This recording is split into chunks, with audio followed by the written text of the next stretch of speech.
Vinde, Espírito Santo, enchei os corações dos vossos fiéis e acendei neles o fogo do vosso amor. Enviai o vosso Espírito e tudo será criado, e renovareis a face da terra. Oremos. Ó Deus, que instruíste os corações dos vossos fiéis com a luz do Espírito Santo, fazei que apreciemos retamente todas as coisas, segundo o mesmo Espírito, e gozemos sempre da sua consolação. Por Cristo Senhor nosso. Amém. Queridos irmãos e irmãs, estamos aqui mais uma vez nesta noite, uma noite tão importante e especial para todos nós, nesta quinta-feira de adoração, aonde não só celebramos, comungamos o corpo, o sangue, a alma e a divindade do nosso Senhor, mas também nos colocamos em adoração ao Deus da nossa vida, reconhecendo aquele que é o autor, o princípio e o fim de todas as coisas. Que alegria podemos estarmos aqui unidos como igreja. E assim como nós estamos caminhando nestas primeiras quintas, diante da história da igreja, nós estamos então experimentando os milagres eucarísticos que durante todo este período o Senhor, com a sua misericórdia, foi se manifestando ao seu povo. Então já são vários milagres que nós estamos trazendo aqui, e hoje nós vamos trazer mais um, que é o milagre eucarístico de Daroca, de 1239. Um milagre eucarístico na guerra contra os islâmicos. Daroca, uma bela cidade medieval em Aragão, localizada a cerca de 80 quilômetros de Saragoça, na Espanha, foi escolhida por Deus para ser guardiã de um maravilhoso milagre eucarístico. Ainda hoje, nesta cidade, são solenemente celebrados a Semana Santa e o Corpus Christi. O padre encontrou as hóstias ensopadas de sangue. Em 23 de fevereiro de 1239, os muçulmanos, em seu esforço por conquistar toda a Península Ibérica, rondavam Daroca. As tropas cristãs de Aragão foram então organizadas para defender e reconquistar suas terras. O pároco de Daroca, Padre Mateu Martinez, celebrava a Santa Missa e consagrava 6 hóstias destinadas à comunhão dos capitães daquelas tropas. De repente, um ataque do inimigo o obrigou a suspender a Santa Missa, tendo o sacerdote que sair apressado para uma montanha próxima, a fim de esconder, envoltos em corporais, as hóstias já consagradas. No ataque, os cristãos saíram vitoriosos, e os comandantes pediram ao sacerdote que lhe desse a comunhão em ação de graças pela vitória.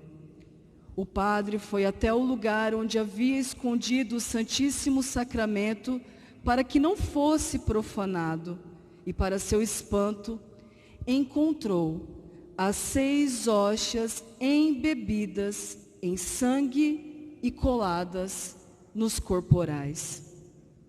Os comandantes da guerra ficaram encantados com a visão do milagre e o consideraram um sinal de que seriam vitoriosos no futuro ataque. Eles pediram ao clérigo que colocasse os corporais manchados de sangue em uma moldura para elevá-los como um estandarte. Com ele, retornaram à batalha, obtendo novas vitórias. Os 6 comandantes eram de lugares diferentes e, naturalmente, cada um queria que os corporais fossem para a sua própria cidade, para serem homenageados na respectiva catedral ou templo. Eles discutiram e discutiram. Ninguém cedia. E eles não entraram em acordo. Eles decidiram então fazer um sorteio. E a própria cidade de Daroca acabou sendo escolhida para ser a sede desse tesouro precioso. 2 dos chefes, porém, não aceitaram. Então, uma solução singular foi proposta. Os corporais seriam colocados nas costas de uma mula árabe, capturada na conquista, que nunca antes pisara em terras cristãs. Eles a deixariam vagar pelo tempo que quisesse, e onde ela parasse, ali seria definitivamente o lugar escolhido para as relíquias ficarem. O plano foi executado. A mula, com o tesouro nas costas, se colocou a caminho e andou durante 12 dias, uma distância de cerca de 200 quilômetros, beirando as cidades, sem entrar em nenhuma. Por fim, caiu exausta diante da igreja de São Marcos, na cidade de Daroca, para a qual retornou.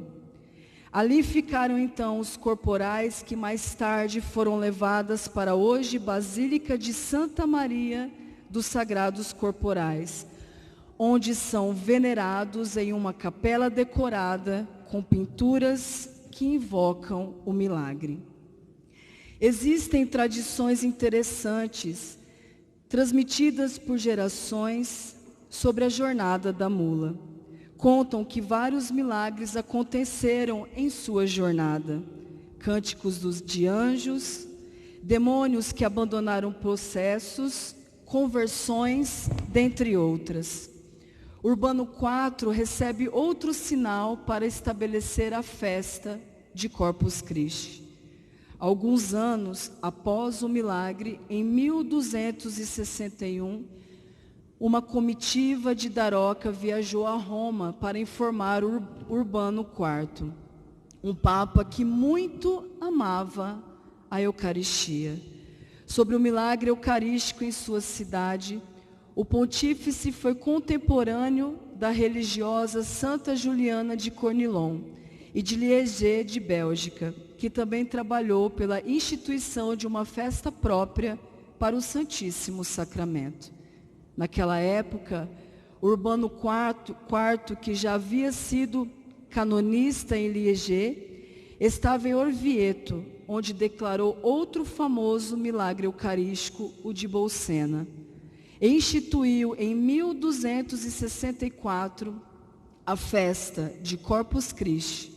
O milagre eucarístico de Daroca foi considerado mais um sinal do céu para que a festa de Corpus Christi, hoje solenidade, fosse estabelecida. São Tomás de Aquino, que providencialmente esteve na ocasião com o Papa, compôs hinos para a própria missa de Corpus Christi. Mais tarde, o sábio santo dominicano seria nomeado padroeiro da cidade de Daroca. E em 1444, o Papa Eugênio IV concedeu indulgências e jubileus a serem celebrados em Daroca. A relação entre fé e milagre. Alguém pode se perguntar, por que em tempos de fé robusta, os milagres acontecem com relativa frequência? E na sociedade materialista de hoje, os milagres são tão raros ou quase inexistentes? Os milagres não tocariam os corações e alimentariam a fé sonolenta das pessoas? Claro que não, porque os milagres são precisamente presentes de Deus para as almas que têm fé, que estão dispostas a acreditar. Se não ouvirem a Moisés e aos profetas, tampouco se deixarão convencer, ainda que ressuscite algum dos mortos, disse Abraão ao homem rico da parábola que ardia no inferno. Um milagre que acontece diante dos nossos olhos. De qualquer forma, meus irmãos, todos os dias, em todos os momentos, em milhares de lugares acontece um milagre muito maior e mais impressionante do que todos os outros: a transubstanciação.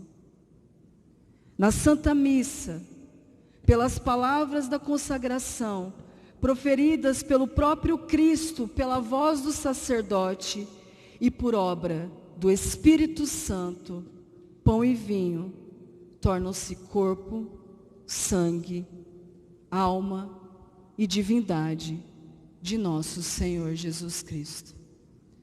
Que nesta Santa Eucaristia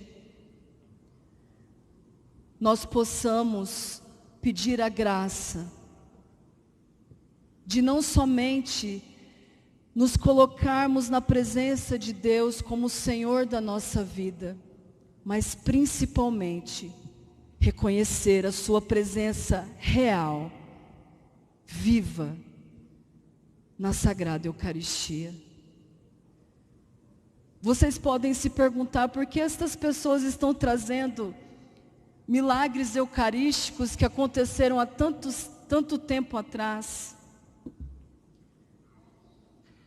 Eu respondo, porque Deus é rico em amor e misericórdia por cada um de nós. E até hoje, Ele tem o desejo ardente de fazer morada num coração que o deseje, em espírito e em verdade. Que Ele seja o Senhor de tudo em nossa vida. Que Ele seja o sentido da nossa vida, pois somente através dEle que nós alcançaremos a salvação. Não há outro caminho. E só fazendo uma ponte à palavra do Evangelho, como que nós, nas nossas pescarias, nas nossas evangelizações, a gente pesca peixes bons? É somente fazendo a vontade de Jesus na nossa vida. Ele é o autor e princípio de todas as coisas. Sozinhos nós não conseguimos. Como diz São João, sem Ele nada nós podemos fazer. Então, que nós possamos hoje estarmos submetidos a esta Eucaristia, que é o próprio Cristo, a presença real de Deus vivo entre nós, e que unidos a Ele, possamos ouvir a sua vontade, e aí então, irmos para as pescarias da nossa vida, resgatar, evangelizar, obedientes à voz do Mestre, dóceis à ação do Espírito Santo de Deus, porque só Ele que convence, é só Ele que é capaz de tocar a alma e o coração, é só Ele que é capaz de derramar o amor que nós precisamos para sermos testemunhas vivas, para sermos esta igreja viva, a qual é a Eucaristia de Jesus, a presença real do Cristo ressuscitado. Então que este Espírito Santo nos convença nesta noite, pois estaremos aqui, diante dEle, simples, humilde. Ele vai estar no ostensório, e como nós, a comunidade, viveu um momento de adoração na terça-feira, o padre disse assim: há muitos ostensórios, há ostensórios que são envoltos até com ouro, de materiais muito nobres, mas o que de mais precioso este ostensório traz é a Eucaristia. Sim, nos constrange por ser tão simples, por ser tão pequeno, porque é aqui que está o mistério da fé, aonde não enxergamos com o olhar humano, mas é o Espírito que nos leva a ver a verdadeira grandeza e tesouro que é naquele pedaço de pão. Que esse olhar, meu irmão, se abra para você hoje, em nome de Jesus. Que os seus olhos se abram para que você veja o Cristo que está aqui no meio de nós. Louvado seja o nosso Senhor Jesus Cristo.